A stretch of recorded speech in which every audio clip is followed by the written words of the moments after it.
안녕하세요. 저는 직장 다니면서 일하고 있는 여자입니다. 저는 평균 정도의 가정에서 태어났습니다. 부모님, 그리고 오빠 한 명과 함께 살았죠. 오빠는 군인 장교로 일하고 있고, 부모님은 맞벌이를 하시면서 저희 남매를 키우시고, 저 대학교를 보내주셨습니다. 차고 넘치는 수준은 아니었지만, 그래도 배 고르면서 살진 않았어요.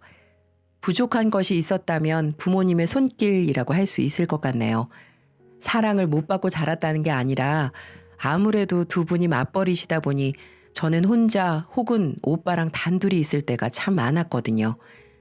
엄마는 회사를 다니셨고 아빠는 형사로 일을 하셨습니다. 얼마 전 정년 퇴직을 하시고 지금은 다른 자격증 공부를 하고 계시고요. 직업 특성상 매우 바쁘셨고 일주일에 한두 번 얼굴 볼까 말까에 때로는 한두 달 정도 집에 들어오시지 않는 경우도 있었으니까 저는 아빠를 많이 보고 자라지 못했습니다. 자식들을 정말 사랑하셔서 바쁘신 와중에도 오빠나 제 학교 생활을 물어보시고 전화는 꼬박꼬박 하셔서 애정을 표현해 주셨지만 그래도 아빠의 빈자리가 컸어요. 학교 체육대회 같은 날에 부모님이 한 분이라도 오셔서 응원해 주시는 친구들이 그땐 얼마나 부러웠는지 모릅니다. 다행히 오빠가 심성이 착한 사람이라서 사춘기도 세게 오지 않았고 저와 사이가 늘 좋았어요. 엄마 아빠에게도 든든한 아들이었고 일찌감치 육군 사관학교를 가고 싶다는 목표를 정해둔 상태였습니다. 그래서 고등학교 입학하고 나서는 야자의 독서실에 항상 밤 늦게 들어왔던 것 같네요. 그래서 저는 자연스럽게 혼자 있는 시간이 늘어났고요. 그래서 제 마음속에는 어딘가 빈자리가 남아 있었나 봅니다. 그래서 제가 단호히 끊어내는 법을 배우지 못해 이런 일을 겪었던 것 같기도 하고요. 아무튼 저는 그렇게 잘 자라서 남들처럼 다 똑같이 입시를 겪고 대학교에 진학했습니다.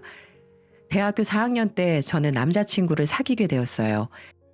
저보다 선배였는데 군대 다녀오고 복학해서 저랑 같은 해 졸업을 할 예정이었고요.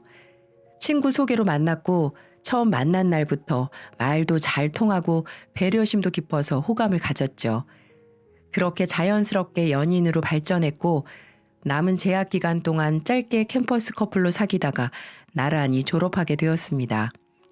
저도 남자친구도 운이 좋았는지 둘 다 금방 좋은 회사에 취직을 할 수 있게 되었어요. 저도 저지만 남자친구가 정말 좋은 대기업에 일자리를 얻게 되었죠. 저도 남자친구도 정말 기뻐했고 앞으로 돈 열심히 모아서 결혼하자고 이야기를 했습니다. 그렇게 각자 취업해서 사회생활을 시작한 지 2년 정도 지났을 때였어요. 열심히 일해서 각자 직장에서 승진도 하고 성과도 이뤄내고 돈도 열심히 모아두고 있었고 적금 든 것도 있었죠. 그렇다 보니 자연스럽게 결혼 이야기가 나왔습니다.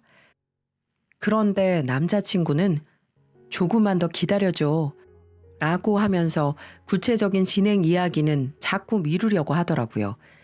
제가 결혼 생각 없어? 라고 물어보면 아니, 나는 무조건 너랑 결혼할 거야 라고 하면서도 지금은 안 된다고 하면서 조금만 기다려달라고 하더군요. 그 모습을 보면서 답답하기도 하고 친구들이 야, 너 갖고 노는 거 아니야? 하고 묻는 것도 지겹고 부모님이 결혼할 생각 없니? 하고 은근히 물어보시는 것도 힘들더군요. 그렇게 저 스스로 결혼 생각을 접어야 하나 하는 생각이 들 무렵이었습니다. 사귄 지 4년이 돼가던 때였고 취직한 지는 3년이 넘어가던 시점이었죠. 어느 날 데이트하려고 만난 남자친구의 얼굴이 평소와는 달랐어요. 긴장한 것 같기도 하고 상기되어 보였거든요. 저는 먼저 말을 할 때까지 기다렸습니다. 그러다가 순간 남자친구가 책상 위로 상자 하나를 올려놓더군요. 뚜껑이 열리자 반지가 하나 보였습니다. 민지야, 우리 결혼하자. 너무 기다리게 해서 미안해. 갑작스런 프로포즈에 저는 얼떨떨했지만 이내 상황을 깨닫고 행복과 놀라움을 느꼈죠. 화려한 프로포즈는 아니었지만 제가 갖고 있던 불안감과 체념을 없앨 수 있다는 이 사실 하나만으로도 충분히 기쁜 청혼이었고요. 오빠, 정말 나랑 결혼할 거야? 그런데 무슨 일이 있었길래 갑자기 결혼 이야기를 꺼내. 미안해. 사정이 있었어. 내가 이제 다 말해줄게. 사실 가족 이야기야. 남자친구는 자기가 왜 결혼 이야기를 피했는지, 왜 결혼 시기를 자꾸 미루려고 했는지 이야기를 시작하더군요. 제가 4년 가까이 사귀면서도 몰랐던 이야기들이었어요. 사실 어디에 말하기 쉬운 얘기도 아니었고요. 나는 초등학교 1학년 때부터 아빠랑 단둘이 살았어. 엄마가 집을 나갔거든.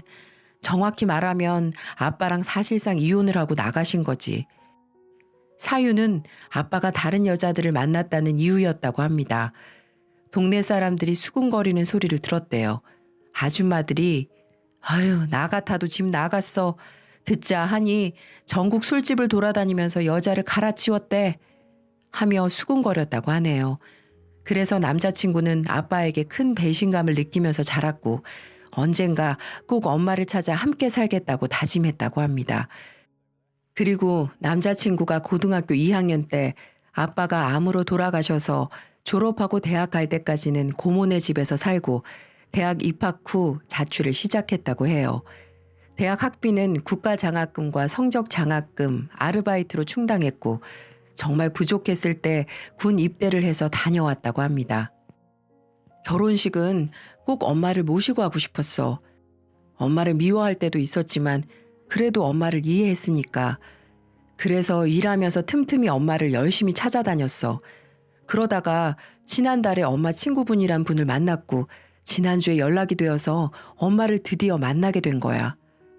남자친구는 끝에 가서는 살짝 눈물 섞인 목소리로 말을 했어요. 그런 모습에 저도 감동받아서 눈물을 글썽거렸고요. 남자친구는 조만간 엄마에게 같이 인사를 가자고 했고 그날부터 저희의 결혼 준비가 시작되었다고 보면 될 것 같습니다. 그런 사정 이야기를 듣고 봐서 그런지 저는 같은 여자로서 어머님께 연민을 느꼈어요. 어머님도 우리 아들 잘 챙겨줘서 고마워 하면서 제게 상냥하게 대하셨고요. 앞으로 결혼해서도 사이좋게 잘 지낼 수 있을 것 같았습니다. 그런데 어머님과 인사하고 나서부터 뭔가 조금씩 이상해지기 시작했어요. 남자친구는 어릴 적 헤어져서 만난 어머님이 애틋했는지 연락을 하면 항상 어머님과 있다고 말했고 데이트를 하거나 결혼 준비로 여기저기 다녀야 할 때도 항상 어머님을 동반했습니다. 그리고 만나서도 저는 본체만체 하면서 늘 어머님을 먼저 챙겼고요. 이해할 수 있었습니다. 어머님이 그동안 얼마나 그리웠겠어요. 결혼까지 미루면서 찾았던 그 마음을 알았기에 저는 그냥 다 이해하고 웃으면서 맞춰주려고 노력했고 그렇게 하는 게 결혼 후 좋은 가족 관계를 만들 수 있는 길이라고도 생각했죠. 그런데 어머님은 그게 아니었나 봐요. 첫 만남과 그 이후 몇 번은 저를 다정하게 대해주시고 예뻐해주는 모습을 보이시더니 한 달, 2달 정도가 지나가니까 누가 봐도 눈에 띄게 태도가 달라지셨거든요. 처음부터 반말을 하셨으니까 그건 그렇다 쳐도 말투가 달라졌습니다. 마치 제가 자기 시녀라도 된 듯 남자친구랑 저랑 본인 셋이 나가면 얘, 너 이것 좀 들어라. 나 우리 아들한테 옷 좀 봐달라고 할 건데 네가 카트 좀 밀어. 나는 이거 안 좋아하는데 우리 다른 거 먹자. 등등 저를 철저하게 아래로 보시며 말씀하셨죠. 그리고 남자친구 모르게 제게 따로 연락을 하기 시작하셨습니다. 연락처는 남자친구에게서 알아낸 것 같더라고요. 어느 날 일하고 있는데 전화를 해서는 대뜸 퇴근 시간을 물어보시더군요. 그래서 대답을 해드렸더니 전화는 뚝 끊어지고 퇴근하는 길에 회사 건물 앞에서 저는 어머님을 마주쳤습니다. 그때 내가 우리 집 좀 소개해주고 싶어서 하며 저를 본인이 살고 있다는 동네로 데려가 자기 집에 데려가셨는데 빌라였어요. 집에 들어가서는 냉장고에 사과 있는데 좀 먹자, 깎아와봐 하셔서 얼떨결에 과일까지 제가 깎았습니다. 그리고 그날 저는 집안 청소에 설거지까지 다 하고 왔어요. 하면서도 이게 뭐지? 하는 생각은 들었는데 저를 무지막지하게 부려먹은 것도 아니었고 그때까지만 해도 단순히 그래 예비 며느리인데 이 정도는 해드릴 수 있지 하고 생각했습니다. 바보 같은 생각이었죠. 그날 이후로 일주일에 한두 번씩은 퇴근 시간 맞춰서 전화하셔서는 우리 집 알지? 퇴근길에 좀 들러. 내가 할 말이 있어서 그래. 그런 식으로 저를 집으로 부르시더군요. 그리고 가면 어김없이 대접하시는 듯 하다가 집안일을 시키셨고요. 청소와 설거지를 하는 제 옆에서 남자친구에게 전화를 거시기도 했어요. 아니, 민지가 참 착해. 먼저 와서 설거지도 해주고 엄마 요리도 해주네. 그렇게 말하면서 호호호 웃으시니 제가 거기 대놓고 뭐라고 할 수 있나요? 남자친구도 연락해서 자기 엄마 잘 챙겨줘서 고맙다고 하고 제가 거기다 찬물을 끼얹을 수가 없었습니다. 그렇지만 이걸 계속 지속할 수 없다는 건 잘 알고 있었어요. 그래서 저는 빠르게 결혼 준비를 밀어붙였습니다. 그럼 그 핑계로 바쁘다고 할 수 있었거든요. 거기에 대해서는 어머님도 별 말을 안 하셨고요. 그렇게 저랑 남자친구는 결혼 준비를 하나둘 해나갔습니다. 그리고 상견례 날짜를 잡게 되었습니다. 저희 부모님께는 먼저 남자친구랑 둘이 찾아뵙고 남자친구 이야기도 말씀드린 후였고요.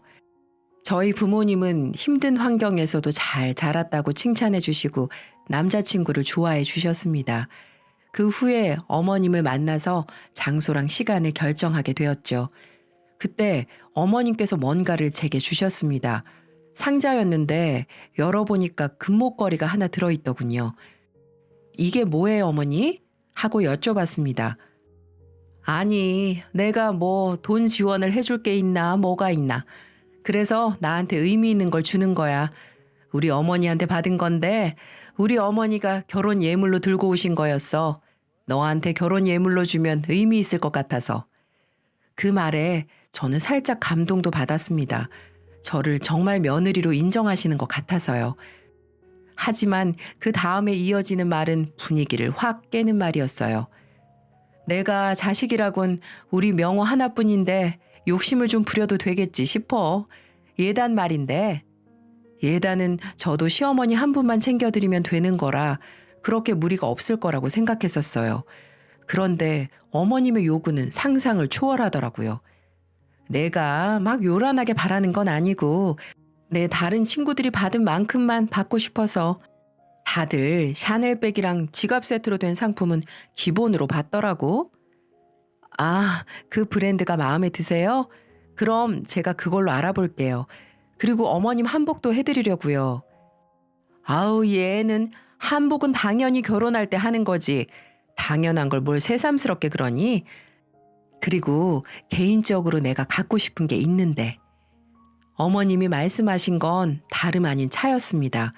그것도 벤츠라고 브랜드까지 정확하게 언급하시더라고요. 생각지도 못한 말에 저도 남자친구도 당황했습니다.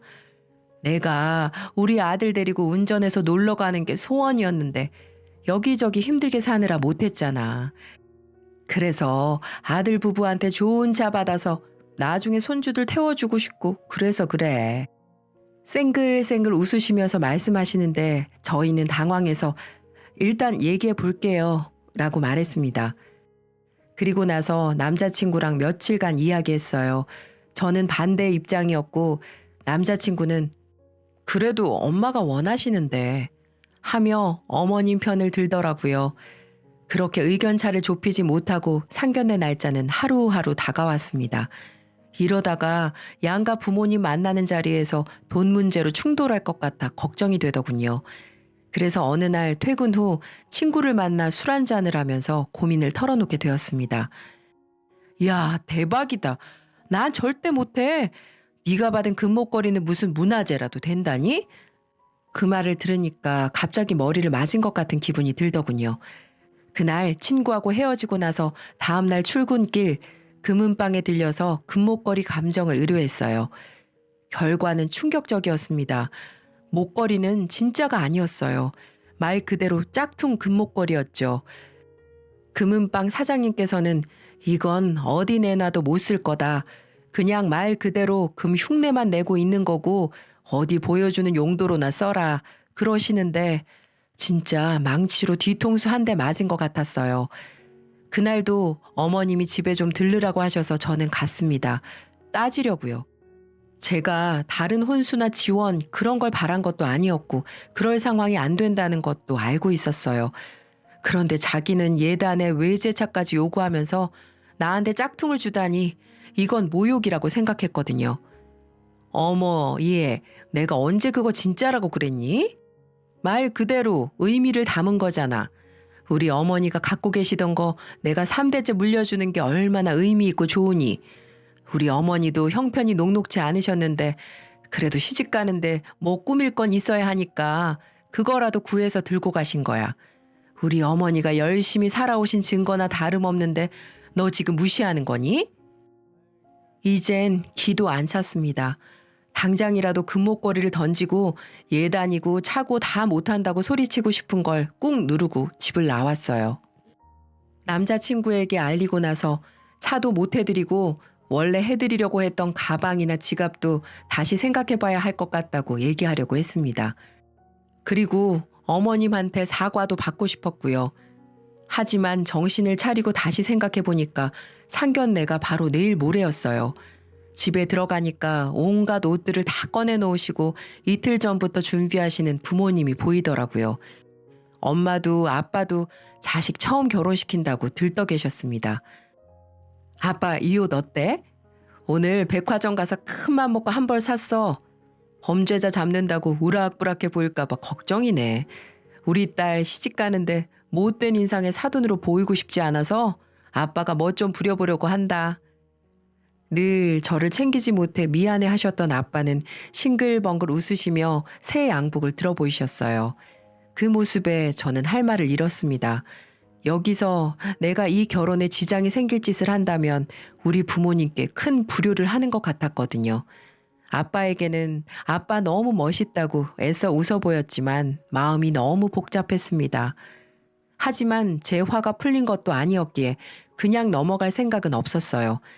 다만 상견례는 무사히 잘 끝내고 나서 남자친구에게 다시 이야기를 하고 의논할 계획이었죠. 마침내 상견례 당일이 되었습니다. 오빠는 일정이 맞지 않아 참석을 하지 못해 저랑 부모님만 나가게 되었어요. 남자친구가 어머님을 모시고 올 예정이었고 제가 부모님을 모시고 예약해둔 중식당으로 향했습니다. 제가 가는 길이 차가 좀 막혀서 남자친구가 먼저 도착했다고 연락이 왔어요. 늦지만 않으면 되니까 저는 뭐 상관없었죠. 먼저 약속 잡은 룸으로 들어가서 기다리고 있다고 했고 저도 뒤이어 부모님과 함께 식당에 도착했습니다. 이름 이야기하고 룸으로 향했어요. 문 너머로 남자친구랑 어머님이 대화하는 소리가 들리더군요. 부모님이 긴장을 많이 하셔서 좀 괜찮아지실 때까지 밖에서 기다렸다가 문을 열고 들어갔습니다. 남자친구가 먼저 일어나서 저희 부모님께 인사를 드렸고요. 그 다음으로 아빠가 먼저 어머님께 악수를 청하시면서 다가가셨습니다. 어머님도 일어나셔서 다가오셨고요. 그런데 아빠와 어머님의 손이 맞잡아지려는 순간 어머님이 갑자기 손을 확 뒤로 빼셨어요. 갑자기 식은땀을 흘리시면서 고개를 휙 돌리시더니 어디 숨을 곳을 찾는 것처럼 주위를 두리번거리시더군요. 아빠는 사부인 어디 몸이 불편하십니까? 하고 여쭈시면서 다가가시는데 어머님은 그런 아빠의 손을 확 쳐내시면서 손대지 말아요 라고 소리치셨어요. 일단 우리 아빠 손을 그렇게 때렸다는 것만으로도 충분히 화가 나는데 갑자기 가방을 챙기시더군요. 그러더니 남자친구에게 너 이 결혼 하지 마.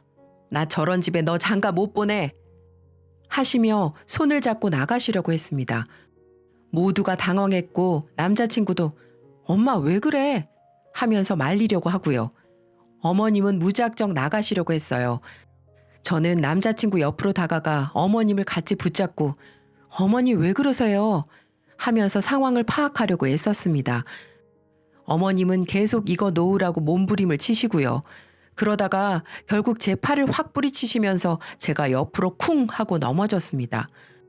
그 모습을 보신 엄마가 어머 민지야 하고 달려오셔서 저를 일으켜 주셨어요. 어머님은 저는 신경도 안 쓰시고 얼른 나가자고 하시면서 룸 문을 확 여시더라고요. 그런데 그 순간 아빠가 어머님의 팔을 단단히 잡으셨습니다. 화가 많이 나신 얼굴이었고 손에는 형사일을 하실 때 유용하게 쓰셨던 힘이 잔뜩 들어가 있었어요. 사부인, 애들 결혼은 둘째치고 지금 사람들 모였는데 이게 무슨 짓입니까? 결혼을 반대하실 순 있다 치더라도 사정 설명이나 제대로 하시던지요. 그리고 이런 집안이라는 건 무슨 말씀이시죠? 저희를 모욕하시는 언사 아닙니까? 그렇게 물어보시는데 어머님은 몰라요, 몰라. 나는 내 아들 이 결혼 못 시킨다니까요. 하며 나가려고 하셨어요. 하지만 이미 화가 많이 나신 아빠는 어머님을 놔주지 않고 설명을 제대로 하라고만 하셨어요. 그렇게 한참 실랑이가 벌어졌고 저와 엄마는 소리를 듣고 달려온 종업원 분들께 죄송하다고 연신 사과만 해댔습니다. 그렇게 한 15분 정도 흐른 것 같아요. 어머님도 지쳐가셨죠. 아빠는 체력이 남다르셔서 멀쩡하신 것 같았고요. 순간 어머님이 별 미친 게? 라고 중얼거리시더군요. 그 말을 듣는 순간 제 눈이 돌아가더라고요. 우리 아빠에게 그런 욕을 하다니요. 제가 결국 이성을 놓고 소리를 지르려고 할 때 아빠가 먼저 선수를 치셨습니다. 혹시 박정숙 씨? 그 물음에 모두가 정지했어요. 아빠가 어머님의 성함을 어떻게 알고 있는지 몰랐습니다. 남자친구도 당황해서 아버님, 저희 어머니를 아세요? 라고 묻더군요. 아빠는 침착하게 박정숙 씨 맞죠? 딱 들으니까 알겠네. 유치장에서부터 우리들만 보면 그렇게 얘기했잖아요. 별 미친 것들이라고. 아빠는 어머님의 팔을 놓으셨습니다. 그리고 몸을 돌려 제게 말씀하셨어요. 민지야, 가자. 아빠는 너 이런 집안에 시집 절대 못 보낸다. 어디 귀한 내 딸을 사기꾼 아줌마 밑에서 며느리 노릇을 하게 해? 절대 안 되지. 라고요. 이게 무슨 일인가 싶어 모두가 놀라는데 아빠는 성큼성큼 저와 엄마를 데리고 나가셨어요. 남자친구와 어머님은 룸 안에 남겨져 있었고 아빠는 주문을 취소해 죄송하다고 하시면서 음식값의 절반만 지불하셨습니다. 나머지 반은 자네 책임이 있으니까 자네가 내게 라고 남자친구에게 말씀하시고는 나오셨어요. 그리고 우리 딸내미 배고프지? 아빠가 고기 사줄게. 소고기 먹자. 하고 저랑 엄마를 근처 소갈비집으로 데리고 가셨고요. 그런데 밥이 제대로 넘어갈 리가 있나요? 저는 아빠에게 이게 무슨 일인지 설명을 해달라고 했지만 아빠는 우선 밥부터 먹으라고 고집을 부리셔서 어쩔 수 없이 식사를 하고 이야기를 듣게 되었습니다. 간단히 말하자면 어머님은 사기 전과 3범이었어요. 결혼 전에 1번, 그리고 결혼 후 남자친구를 낳고 1번, 그 후에 또 1번, 이렇게 해서 3번이었죠. 그중에 처음과 2번째 범행은 아빠가 수사를 하셨다고 합니다. 3번째는 지역이 달라서 맞지 못하셨고요. 2번째로 잡혀왔을 때 보니까 결혼도 하고 아이도 있다더라. 애 아빠가 찾아와서 울고 불고 왜 정신을 못 차리냐고 하던 게 기억이 생생하네. 그리고 애한테 엄마가 감방 들어간 거 알릴 수가 없다고 자기가 바람난 걸로 해줄 테니까 이혼하자고 하더라. 애 앞에만 나타나지 말라고 부탁을 하더라. 덥석 이혼하겠다고 하는 거 보고 애 엄마가 맞냐고 다들 욕하고 그랬었어. 그런데 너 고등학생 땐가? 내 후배놈한테 연락이 왔었거든. 또 잡혔다고. 그래서 사람 고쳐 쓰는 거 아니구나 생각했었는데 이렇게 다시 만나다니 참. 저는 아빠의 이야기를 듣고 안 그래도 이런 일이 있었다 하면서 금목걸이 이야기를 해드렸어요. 벤츠 이야기도 말이죠. 엄마는 아니 그 사기꾼 여편네가 어디 남의 귀한 딸한테 짝퉁을 줘? 그러면서 뭐 벤츠? 내 참 기가 막혀서 하며 화를 내시고 아빠는 고개를 살래살래 저으시면서 그 기질이 어디 안 가는구나. 또 어디서 다른 범죄나 안 저지르면 다행이겠다. 그렇게 저는 파혼을 했습니다. 깔끔한 정리를 위해서 아빠는 남자친구를 집으로 부르셨고 과거 서류들이랑 자료들까지 다 찾아오셔서 조목조목 설명하신 후에 파혼을 통보하셨어요. 솔직히 남자친구가 불쌍하기는 했습니다. 평생 엄마가 집을 나간 게 아빠 잘못이라고 믿고 미워하며 살았는데 그게 다 거짓말이었다니 저라도 충격이 클 것 같았거든요. 그날 아빠 이야기를 듣고 아버지한테 죄송하다고 하면서 막 울더라고요. 그 후로 어머님이 제 회사로 찾아오셔서 당신 아들이 너무 충격이 커 매일같이 술만 마시며 폐인처럼 지내다가 결국은 어젯밤에 응급실에 실려가서 병원에 입원했다면서 제발 다시 돌아와 달라고 무릎까지 꿇으시더군요. 그러나 저는 이미 마음 정리 다 된 상태라 별로 할 말이 없었어요. 그냥 어머님, 지금 오빠랑 어머님을 버리지 말라고 하시는 그 말도 저에게는 제가 어머님을 책임져야 한다는 뜻으로 들려요. 앞으로는 제발 바르게 사세요. 라고 말하고 어머님을 뿌리쳤습니다. 그렇게 몇 번 회사로 찾아왔었는데 제가 계속 무시했고 그러다 경비원 아저씨께 잡혀 끌려나간 이후로는 오시지 않더라고요. 그 이후 남자친구도 저를 몇 번 잡으면서 중내 산에 일했는데 전 단호하게 쳐냈어요. 우리 부모님 속 뒤집으면서 하는 결혼은 절대 못하고 어머님의 인성도 감당할 자신이 없다고요. 지금은 부모님 덕분에 마음고생하면서 할 뻔한 결혼을 하지 않게 되어서 참 다행이라고 생각합니다. 그 후로 소식을 듣지는 못했지만 앞으로 남은 날들은 사기로 먹고 살진 않았으면 좋겠네요. 그럼 제 긴 이야기 들어주셔서 감사합니다.